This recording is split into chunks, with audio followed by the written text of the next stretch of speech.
Halo teman-teman semua, sudah lama sekali nggak ketemu dalam video dan kali ini kita akan membahas suatu topik yang merupakan kelanjutan atau salah satu topik di materi kimia kelas 10 ya kawan-kawan ya, yaitu tentang rumus molekul dan rumus empiris nih kawan-kawan ya.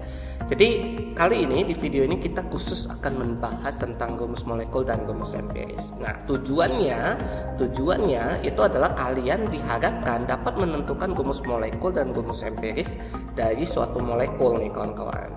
Oke. Nah, sebelum kita beranjak atau membahas bagaimana sih cara menentukan rumus molekul dan rumus empiris, kita cari tahu dulu ya, apa sih yang dimaksud dengan rumus molekul dan apa sih yang dimaksud dengan rumus empiris gitu ya. Jadi, rumus empiris itu adalah rumus yang menyatakan perbandingan terkecil unsur-unsur yang menyusun suatu senyawa.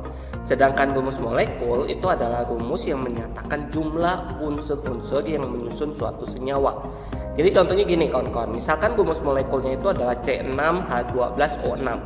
Jadi angka-angka indeks 6, 12, 6 ini menyatakan jumlah karbon, jumlah hidrogen, dan jumlah oksigen pada molekul ini kawan-kawan. Gitu ya. Nah, ini disebut dengan rumus molekul.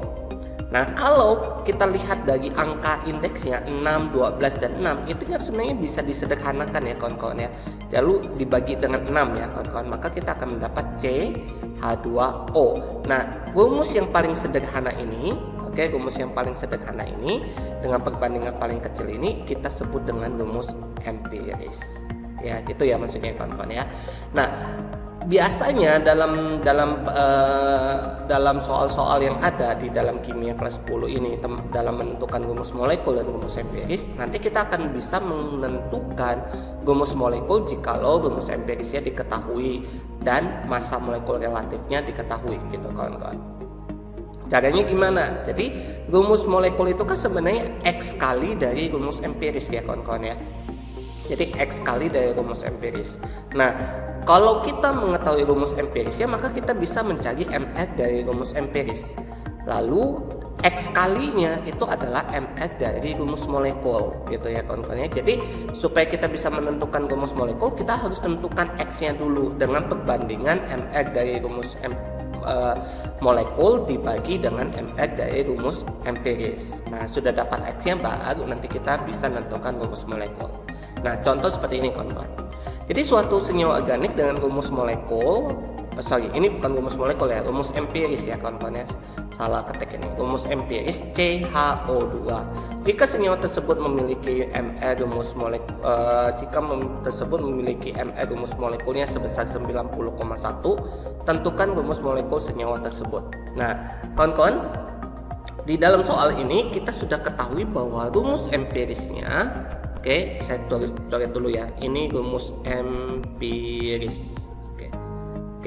Jadi rumus empirisnya itu adalah CH2O dan dipertanyakan adalah rumus molekul. Nah, 90,1 ini adalah MR dari rumus molekul, yaitu 90,1. Nah, untuk mengerjakannya kita cari dulu MR dari rumus empiris. MR dari rumus empiris itu adalah C1 berarti 12 ditambah 1 ditambah 2 kali 16. Maka kamu dapat berapa nih kawan-kawan? 32, 33, 45 ya kawan-kawan ya, 45. Nah, MR rumus empiris X kali itu sama dengan MR rumus molekul. Maka X itu adalah 90,1 dibagi 45. Maka kamu dapat X-nya itu 2. Maka rumus molekulnya itu adalah rumus empiris X kali. Jadi CH2O lalu 2 kali. Maka kamu dapatnya C2H2O4. Nah, itu adalah rumus molekulnya. Seperti itu kawan-kawan dalam menentukan rumus molekul jikalau diketahui rumus empirisnya dan rumus MR dari rumus molekulnya.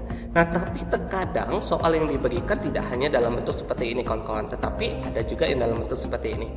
Jadi diberikannya itu adalah massa dari penyusun suatu molekul ya. Jadi di sini dia bilang suatu senyawa organik bermassa 3 gram mengandung 1,2 gram karbon, 0,2 gram hidrogen dan sisanya adalah oksigen. Tentukan rumus empirisnya. Nah, kalau kayak gini, caranya gimana kawan-kawan?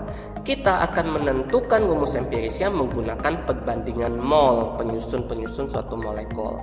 Nah, di sini kita punya, diketahui dalam soal itu penyusunnya itu adalah C, ada H, dan ada O, kawan-kawan. C-nya itu adalah 1,2, H-nya itu adalah 0,2, O-nya itu karena ini totalnya 3 gram, maka massa sisa oksigennya itu adalah 0,6 ya, 1,6 gram, kawan-kawan. Oke. Nah, untuk menentukan rumus empiris kita bagi dengan AR-nya masing-masing, kawan-kawan. ARC itu adalah 12, ARH itu adalah 1, ARO itu adalah 16. Sebenarnya ini adalah kayak molnya ya, kawan-kawan ya. Karena massa dibagi AR atau MR-nya. Nah, maka kamu dapatnya di sini itu adalah 0,1 banding 0,2 banding 0,1. Maka kita sederhanakan perbandingannya, maka kita dapatnya 1 banding 2 banding 1. Maka rumus empirisnya itu adalah CH2O, seperti itu. CH2O. Oke. Nah, kalau untuk sudah dapat rumus empirisnya ini, lalu diketahui MR-nya 180 untuk rumus molekulnya, maka kamu tentukan nilai X-nya ya. Tentukan nilai X lalu tentukan rumus molekulnya.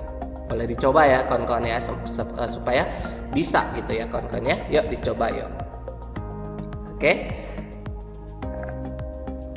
Berikutnya, selain menggunakan perbandingan massa, kita juga terkadang disajikan dalam soal berbentuk persentase, kawan-kawan. Jadi di sini dikatakan monosodium glutamat MSG mengandung 13,6 gram natrium, 35,5 C, 4,8 H, 8,3 N, dan 37,8 O. Ini banyak banget ya kawan-kawan ya. Jadi ada Na karena monosodium ini lumayan kompleks strukturnya ya, senyawanya. Ada C, ada H, ada N, ada O. Sama seperti soal sebelumnya. Kalau soal sebelumnya diketahui massa, kalau ini kan diketahui persentase nih kawan-kawan. Kalau kita hitung totalnya persentase ini, maka kamu akan mendapatkan totalnya 100%, kawan-kawan. Nah, kita bisa menganalogikan persentase itu seperti massa. Oke, jadi natrium itu 13,6, kemudian karbon 35,5, hidrogen itu 8,3, 4,8 ya, 4,8, kemudian 8,3 dengan satu lagi 37,8. Nah, bagi dengan AR masing-masing lagi kawan-kawan. Jadi kayak Na itu berarti 23, C12, H1, N14, O-nya 16.